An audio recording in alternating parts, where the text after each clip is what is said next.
What race is always the next question. So I've been wanting to go over all 8 races in the game, their racials, and how they affect each class. Today, everything's pretty balanced, and it's more based on aesthetics and personal preference, but in Classic, the racials were much more impactful in general, I'd say, and they could have big implications for your gameplay in both PvP and PvE. At the end of the day, you should pick what you want. Some people like to go for looks or role-playing, and some people like to optimize things. This video is mainly for the latter. I think it'll still be useful to the more casual audience though, and shed some light on some of the more powerful combinations, especially if you miss vanilla and you're coming from the current crowd. So I'm not necessarily telling you what to pick. The main goal here is to arm you with the information for you to make that decision yourself. The way I'll split this up is class by class and give you my top picks for both PvE and PvP. Since I want to be pretty thorough here, I'll just do alliance for this video, and I'll save Horde for the next part. Each race does have specific starting stats, which do have a minor impact. Here's a table showing all of them, courtesy of the vanilla World of Warcraft wiki. I'll have a link to that in the description. In the grand scheme of things, these aren't as impactful as the racials in my opinion. Like trolls have a higher agility than undead, but is 4 points really worth not being able to negate fear effects like an Onyxia or Magmadar to have that DPS uptime? I'll take these stats into consideration still, they just aren't that important to me because I put a high value in utility. So first, let's just take a broad look at all of the racials one by one to get a better understanding. You're going to see humans at the top of a lot of these lists, simply because they have really good racials for pretty much every class. We have diplomacy, which is insanely good, especially for vanilla. 10% increased reputation gain. You want to be a scepter bearer? Go human. You want your eternal quintessence sooner? Go human. Classic World of Warcraft has a good amount of reputation grinds to do. The Argent Dawn, the Winter Saber trainers, the PvP factions, although they're not out at release, and more. They're all very time consuming, and 10% can save you days and even weeks of farming. It makes this a very powerful racial, even through just raw numbers. Now, like I said, the PvP gear won't be out at launch, so this might vary depending on when you're watching this video, but these factions can give you some pretty good gear. And the faster you get it, the bigger impact it'll have on your damage, healing, or tanking. The only downside I can say really is that assuming that Classic never gets updated, it'll eventually be a dead racial once you're exalted with everything. We also have the Human Spirit, which is a 5% increase in spirit. Pretty self-explanatory here. It makes them regenerate health and mana more quickly, mainly useful for priests on the Alliance side though. Not really for everyone else, as I'll explain in a bit. Gnomes are generally the better casters, if you like to optimize things. We also have Perception, which is increased stealth detection for 20 seconds. Obviously, a PvP-oriented ability here. Very useful across the board, but some classes get a little more benefit from it than others, as I'll explain later. And lastly, we have one of the best in the game for PvE, and that's their sword and mace specialization. Increased skill with swords and maces, both one-handed and two-handed, by 5. Vanilla World of Warcraft had something called weapon skill, and another stat called defense. There are also attacks called glancing blows, which are basically normal attacks that do less damage. The higher your weapon skill in comparison to a target's defense, the more damage you'll do through these glancing blows. That alone is a very noticeable difference, but it also affects your chance to hit and crit. A 0.04% increase in all of these stats per weapon skill above the defense skill of your target. There's a ton of math and equations that go behind it, and it's something that's become very confused and convoluted due to private servers calculating things incorrectly and sort of muddying the waters. To sum it up though, weapon skill is very important to have for any melee DPS class. Like I said, it can even change your best in slot list. There's a set of level 44 mail gloves that non-human Fury warriors consider to be best in slot for quite a while, simply due to the fact that they have increased weapon skill. That's how important it is. Anyways, next up we have the dwarf. First, we have increased gun skill. Now, ranged weapon skill isn't as useful as melee weapon skill, simply due to the fact that there are no glancing blows for ranged weapons.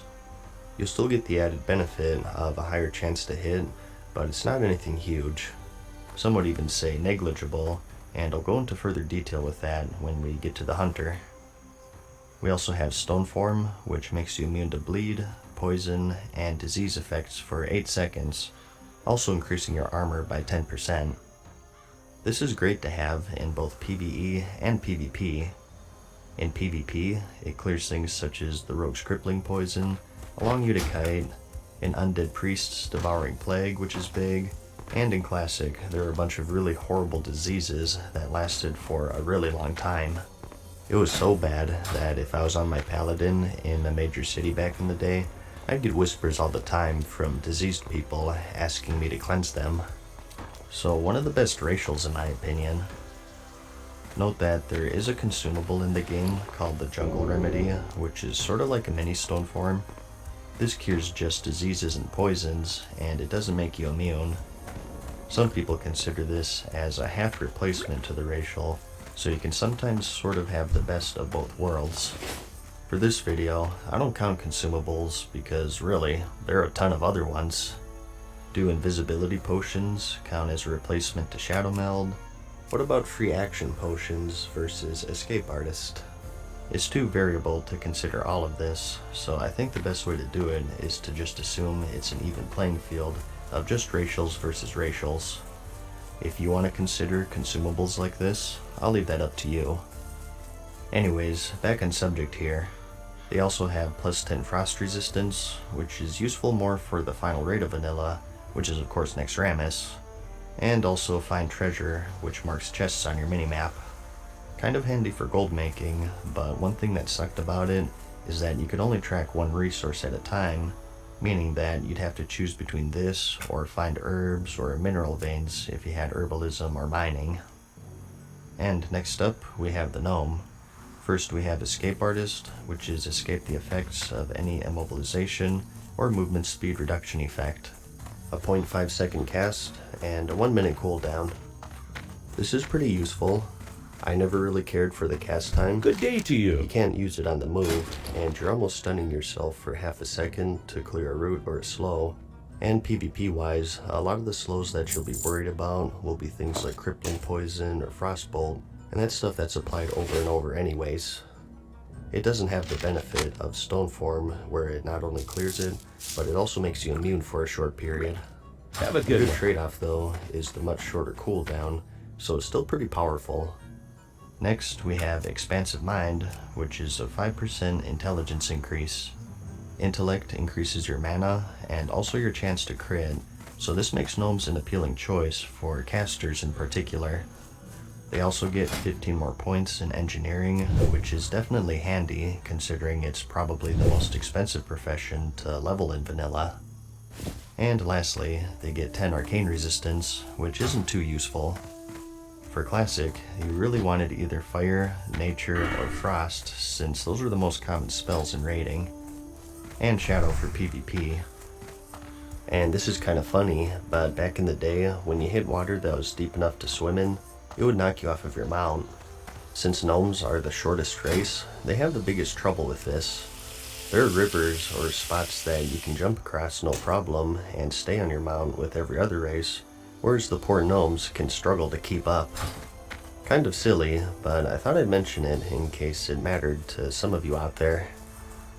And lastly for the Alliance, we have the Night Elves. Shadow Meld is a stationary stealth. It works just like the Druid or Rogue stealth, except it's a bit weaker with the fact that it fades when you move, and people can also see you from further away compared to the normal stealth. Also note that you can't use it in combat, unlike how it is now, but on the flip side, it only has a 10-second cooldown. See you around. More useful in PvP, as you'd imagine, getting the drop on people. PvP in vanilla isn't like today. Fights ended in a flash, so surprising and getting the opener on someone is hugely advantageous. It ensures that you get a charge off as a warrior, or maybe you're a hunter defending the flag room. You can also eat and drink while it's active, which is also very useful. We also have quickness, which is 1% dodge. Pretty handy for tanks in particular, which puts them at or near the top for protection warriors for a lot of people, although I think humans are generally picked due to that weapon skill. You also have the wisp form when dead, which increases your movement speed by 50%, arguably more useful in vanilla since you'll be dying more often, especially for that death run to Ironforge if you plan on doing that. And lastly, they get 10 nature resistance, mainly handy for AQ40 here for Huhuran and a couple of other fights. I supply only the So those are all of the racials. By now, you might have a basic idea of where these really shine for what classes, but let's go over them one by one, starting with the rogue. Talking swords here, humans obviously for that weapon skill, but honestly, it's not as powerful as it could be for the rogue. And that's because of their weapon expertise talent, which increases your skill with swords, fists, and daggers by 5 with 2 points. You do still get benefit, but there are some diminishing returns at higher weapon skill levels. I think it's somewhere around a 2% DPS change, partly due to the fact that your best offhand changes from the Hunger and Cold or Maladath, which increases your sword skill, to something like Iblis, which turns out better for humans due to the stats, versus that diminished benefit from weapon skill. For me, I still keep them on top because it is still an increase, and that reputation bonus is still big. And I know I mentioned it, but don't get too caught up in best in slot lists because remember, we're getting progressive raids. So I talk about the Blackwing Lair and Extramus, but it'll be a while before they're even available, so try not to worry about that stuff too much. Dwarves take second, mainly because I value stone form quite a bit,